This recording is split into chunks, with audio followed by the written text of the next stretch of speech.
નમસ્તે મિત્રો, સ્વાગત છે તમારું મારા આજના નવા વિડીયોમાં. મિત્રો, વ્રત કે ઉપવાસમાં ખાઈ શકાય એવી આજે આપણે ફરાળી ચાટ બનાવીશું. તો ફરાળી ચાટ બનાવવા માટે સૌ પ્રથમ તો આપણે ચટણી બનાવીશું. તો એના માટે આપણે લીલા ધાણાને ધોઈ અને લઈ લઈશું અને મરચાં લઈશું અને લીંબુનો રસ લઈશું અને આપણે ફરાળી ચેવડો અને દહીં એને આપણે અત્યારે સાઈડમાં મૂકી દઈશું.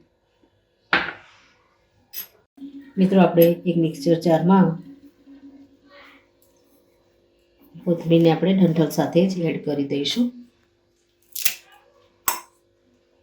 ત્યારબાદ 2 લીલા મરચાં લઈશું તીખાસ પ્રમાણે. થોડું આપણે જીરું એડ કરીશું. લીંબુનો રસ લઈશું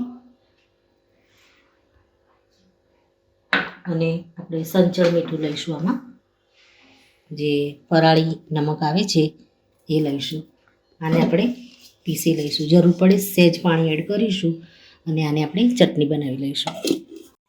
તો મિત્રો, આપણી મિક્સરમાં કોથમીર અને મરચાંની ચટણી આપણે ચાટ માટે પીસી અને રેડી કરી દીધી છે. તો મિત્રો, આપણે ચાટ બનાવવાની શરૂઆત કરીએ. તો સૌ પહેલાં તો એક બાઉલમાં આપણે દહીં લઈ લઈશું.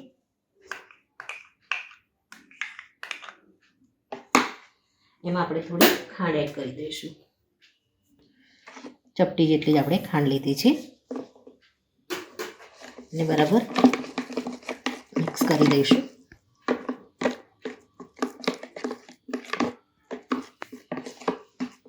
ત્યારબાદ આપણે એમાં એક મીડિયમ સાઇઝનો બટાકો લીધો અને એને બોઇલ કરી લીધો છે. બોઇલ કરેલો બટાકો આપણે આની અંદર એડ કરી દઈશું.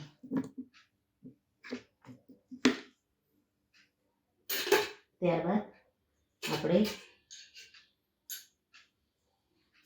ફરાળી ચેવડો લીધો છે એને પણ આપણે આની અંદર એડ કરી દઈશું.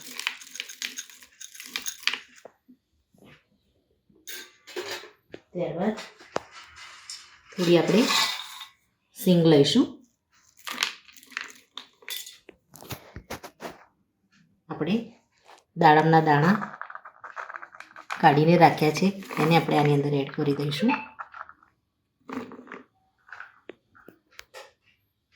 પછી આપણે થોડું ફરાળી મીઠું એડ કરી દઈશું. ફરાળી મીઠું આપણે જ્યારે કોથમીર અને મરચાંને પીસ્યા ત્યારે પણ એડ કર્યું હતું.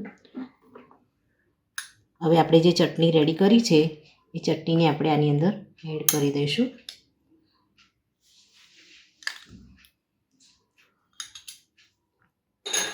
આને બરાબર આપણે મિક્સ કરી દઈશું.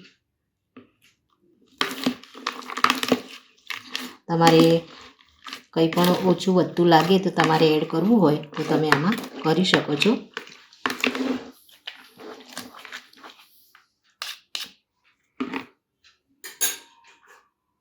આપણે થોડા ફરીથી બટેકા એડ કરી દઈશું અને દાડમના દાણા પણ આપણે એડ કરી દઈશું.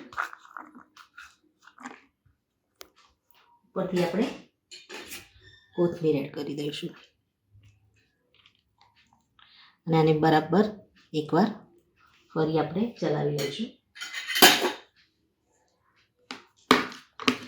મિત્રો, ઉપવાસમાં તો ખાવાની ખૂબ મજા આવે જ છે અને એમણે પણ તમને જો મન થાય તો તમે આ રીતે ચટપટું સલાડ બનાવી અને લઈ શકો છો. અને ઉપવાસમાં તો ખાસ આ રીતે તમે એકદમ ઇઝીલી ફટાફટ બનીને તૈયાર થતું સલાડ બનાવી શકો છો. આપણે થોડો ચેવડો ઉપરથી ગભરાવી દઈશું. તો મિત્રો, તમારા ઘરમાં જો કોઈને ઉપવાસ હોય તો ફટાફટ બની જતી આ રેસીપી તમે જરૂરથી બનાવી અને આપો.